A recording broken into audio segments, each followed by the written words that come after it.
मक्खन दीन किसी करोड़पति आदमी का बेटा नहीं है। मक्खन दीन किसी ठेकेदार का बेटा नहीं है। मक्खन दीन को 3 तारीख को उसके वालिद के साथ उठाया गया। आज 13 दिन से ज़ायद हो चुके हैं मक्खन दीन को इस दुनिया से गए हुए। और मैं ये बताना चाहता हूँ कि भाई जम्मू कश्मीर की पुलिस बहुत अच्छा काम करती है, हमें बचा रही है मिलिटेंटों से, लेकिन अगर कोई black ship Jammu Kashmir police के अंदर है तो उससे कौन बचाएगा, ये सवाल है हमारा आज के कैंडल मार्च की वजह से। क्योंकि 13 दिन से ज़्यादा हो गए, अभी तक कोई FIR नहीं है। और एक डाइंग डिक्लेरेशन दिया बंदे ने, कुरान पाक उठा के उसने बात की है, उसके बाद भी अगर कोई कार्रवाई उसके ऊपर नहीं होगी तो ये बड़ा अफसोसनाक है, बहुत खतरनाक है आने वाले दौर के लिए। और बहुत खतरनाक है संविधान के लिए, जिस तरीके से बातें की जा रही हैं, जिस तरीके से लॉ एंड ऑर्डर की बातें की जा रही हैं। तो एक दीदा दानिस्ता दिन को एक मैं कहता हूँ कि ब्रॉड डे लाइट मर्डर, उसको अगर इस तरीके से छुपाने की कोशिश की जाएगी तो बहुत ही दुखद है। उसी के लिए आज का हमने एक कैंडल। किसी का खामिद मरा है तो आप सोचो कि ये कोई एक बहुत सारे रिश्ते मरते हैं एक आदमी के जाने से, एक फ़र्द के जाने से। तो भगवान करके उस रब को, उस वाहिगुरु को, उस अल्लाह को हाज़िर नाज़िर करके इंसाफ की बात करें। आप हमारे ज़ख्मों पे नमक मत रगड़ें। और हम ये बात बताने के लिए यहाँ एकत्रित हुए हैं कि हमें यहाँ पर एक परसों की बात है जी, कोर्ट में शकील साहब बैठे थे तो हमने ये फैसला किया। इन्होंने कहा कि जी हम कैंडल मार्च ना सही लेकिन बैठेंगे ज़रूर, हम बैठेंगे। हम ये आवाज़ उठाने के लिए बैठे हैं। हम ये चाहते हैं कि CBI की इंक्वायरी हो जाए। अगर पुलिस बेकसूर है तो उसमें आ जाएगा ना कि पुलिस बेकसूर है। अगर वो मक्खन दीन ने कुछ झूठ बोला है तो वो भी सामने आएगा, और अगर किसी और ने झूठ बोल रहे हैं तो वो भी सामने आएगा। हम ये चाहते हैं कि उस जो परिवार के साथ, जैसे दीपू के परिवार के साथ हमने उसकी बेवा को नौकरी दी है, उसी तरह इसके परिवार के साथ भी सहानुभूति रखते हुए इनको भी जो है SRO 43 के तहत वो नौकरी दी जाए, क्योंकि ये बेगुनाह बच्चे का कत्ल है। अबैटमेंट टू मर्डर जिसको कहते हैं ना हम, इस हद तक किसी को तंग कर देना कि वो खुदकुशी करने पे मजबूर हो जाए।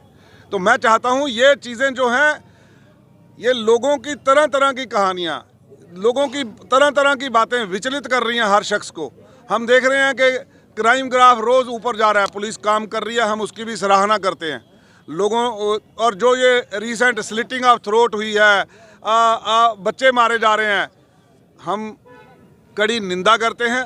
और दिल से उस भगवान के सामने, उस अल्लाह के सामने, उस वाहिगुरु के सामने ये दुआ गो हैं कि उनके कातलों को भी जो है बख्शा ना जाए, उनको भी वैसी ही सज़ा मिले, वो भी वैसे ही जाएं इस दुनिया से। हम हर मिलिटेंट एक्ट का स्ट्रांगली कंडेम करते हैं और अपने जांबाज सिपाहियों की हम कदर करते हैं और उनके लिए हम हमेशा हाजिर हैं। लेकिन ये मत किया जाए वो किसी धर्म का मरा है, ये किसी धर्म का मरा है, ये उस तरह सारे भारतीय हैं और सारे भारतीय संविधान के जो हैं मानने वाले लोग इस देश के नागरिक हैं, हम भारतीय हैं। और उससे बड़ा गर्व ये है कि हम सारे डोगरा हैं यहाँ के लोग, और हमारे किसी भी भाई बहन को कोई परेशानी होगी तो हम अपनी आवाज़ उठाने से गुरेज नहीं करेंगे। और हम फिर एक बार दोबारा with folded hands I appeal to the prime minister of India, I appeal to Amit Shah ji, I appeal to LG साहब, I appeal to Omar Abdullah chief minister साहब के kindly hold and CBI inquiry, जिससे हमारे लोगों का विश्वास जो है पूरा बहाल हो सके। आज के दिन में ये जितने लोग यहाँ पर खड़े हैं, संजीदा लोग खड़े हैं, कोई यहाँ पे हू हल्ला नहीं कर रहा है। कैंडल जब जल जाए नारेबाजी नहीं होती, कैंडल जब जल जाए तो अफसोस होता है। तो ये अफसोस के लिए कैंडल जली है, और उन शहीदों के लिए जिन्होंने बेगुनाह बच्चों के लिए, उनकी आत्माओं की शांति के लिए उस रब से दुआगो हो के हम ये बात कर रहे हैं कि रब करे कि जिनको आज किसी के बच्चे का कत्ल का एहसास नहीं है, मैं मांगता नहीं, लेकिन उनको एहसास हो जाए, मेरा रब करे उनको एहसास हो जाए कि वो किसी के बच्चे के ऊपर, हमारे ऊपर इतना भी ताना कशी ना करें कि हम और सख्त लफ्ज़ इस्तेमाल करने पे मजबूर हो जाएं।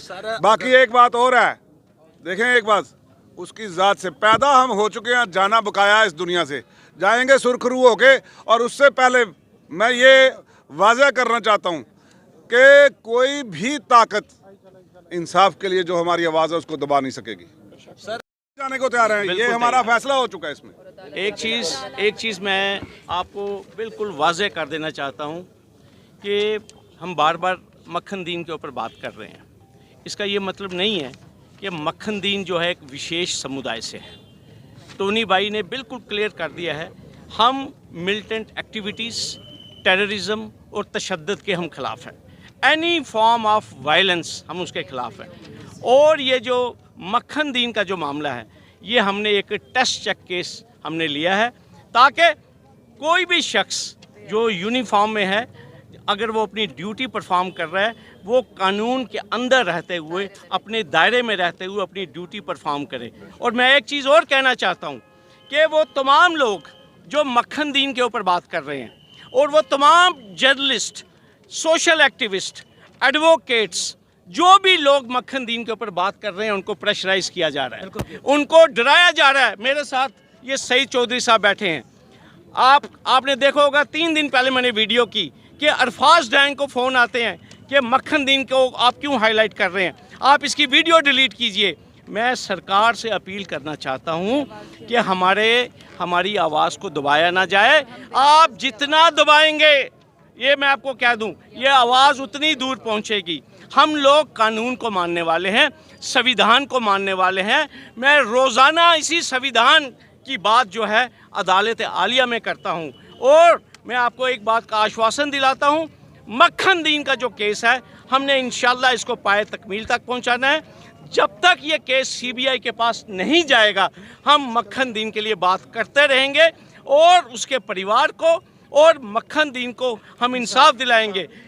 जिस मस्जिद में वुज़ू करके सर पे कुरान पाक रख के उस शख्स ने कहा कि मैं इनोसेंट हूँ, क्या उस शख्स से ये तवक्को की जाती है कि वो डाइंग डिक्लेरेशन है? क्या कुरान को सर के ऊपर रख के क्या मक्खन दीन झूठ बोलेगा?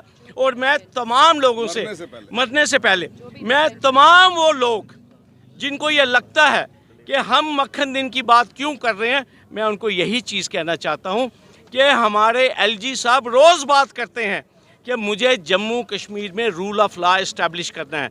और रूल ऑफ लॉ तभी इस्टेब्लिश होगा जब एक मासूम आदमी को इंसाफ मिलेगा।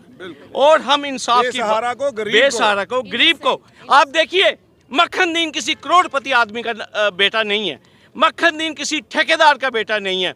मक्खन दीन को 3 तारीख को उसके वालिद के साथ उठाया गया, उसको डिफरेंट लोकेशंस पे ले जाया गया, उसको टॉर्चर किया गया, और फिर उसके बाद किन हालात में उसकी मौत वाक़या हुई है, ये आपने उसकी वीडियो में देख ली है।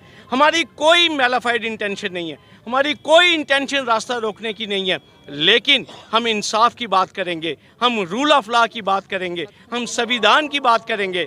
अजान हो चुकी है, मेरी आप सब से यही गुजारिश है कि मक्खन दीन की बात करें और उसको इंसाफ दिलाने की बात की जाए।